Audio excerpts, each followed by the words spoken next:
Saya percaya kita semuanya dilindungi, diberkati Tuhan Yesus. Tuhan adalah gembala yang baik. Dia pasti akan berkati kita, lindungi kita, dan jaga kesehatan kita. Tuhan Yesus Tuhan yang luar biasa. Mari kita sama-sama berdoa. Terima kasih Tuhan Yesus atas hari ini yang begitu luar biasa.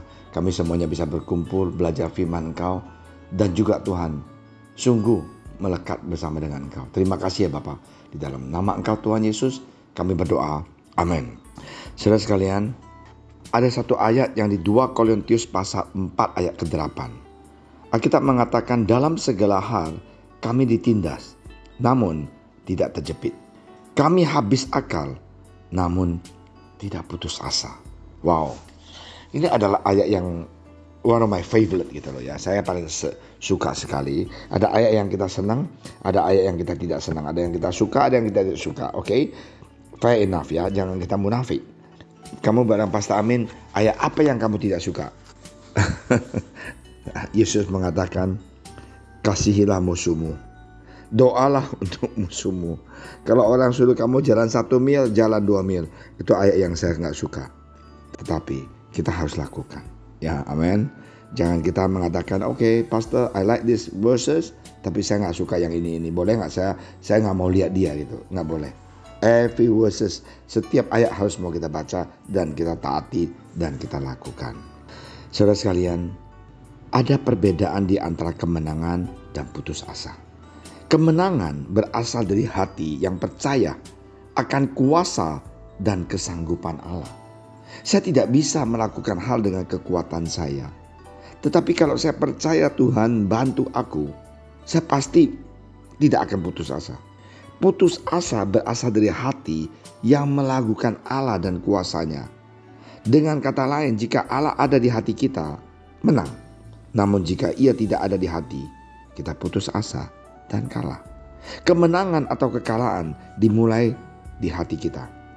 Alkitab dengan tegas berkata, jika engkau tawar hati pada masa kesesakan, kecillah kekuatanmu.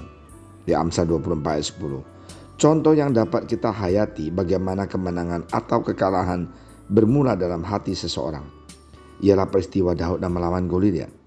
Daud sebenarnya telah memenangkan peperangan itu dalam hatinya. Dan bukti kemenangan tersebut terungkap melalui kalimatnya.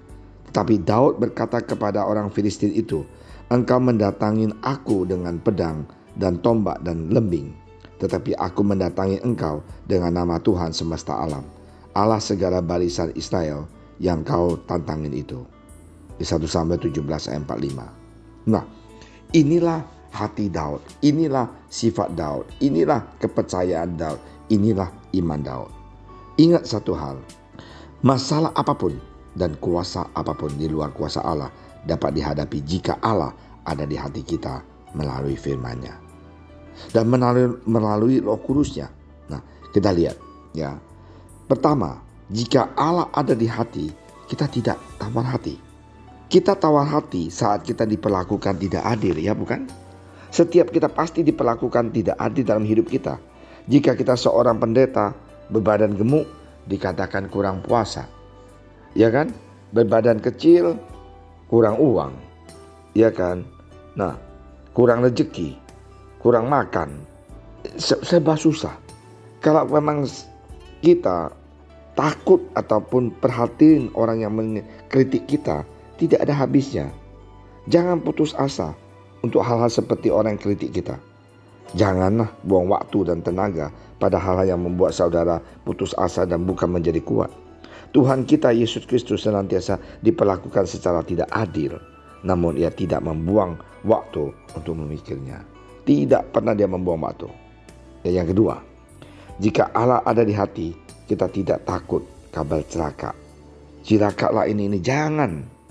Ya, kita tidak usah khawatir. Sekarang TV, radio, semuanya di YouTube semuanya mengatakan dunia akan kolaps, inflasi tinggi. Saya tahu itu kemungkinan benar.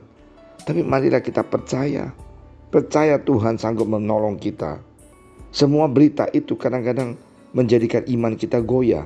Tapi jangan kita takut dan jangan putus asa. Percaya pada Tuhan.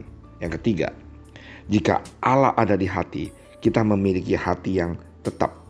Hati ini kita harus tetap teguh karena jalan hidup kita ada pada hati kita. Hati kita menggambarkan siapa kita, dan mati atau hidup kita ada pada hati kita. Itu sebabnya Allah harus berada di dalam hati kita. Jadi kalau kita punya hati itu cinta uang, ya uanglah menjadi Tuhan kita. Kalau hati kita cinta kita punya suami, istri atau pacar kita, itulah dia menjadi kita punya Tuhan. Tapi hati kita harus mau memiliki Tuhan Yesus.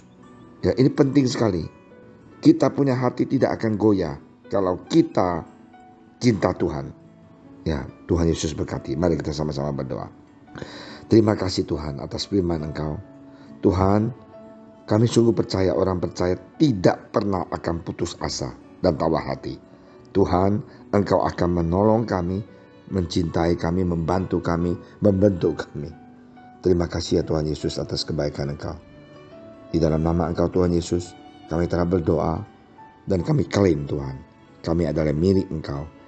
Kami tidak akan putus asa karena firman Engkau adalah kekuatan di dalam kehidupan kami.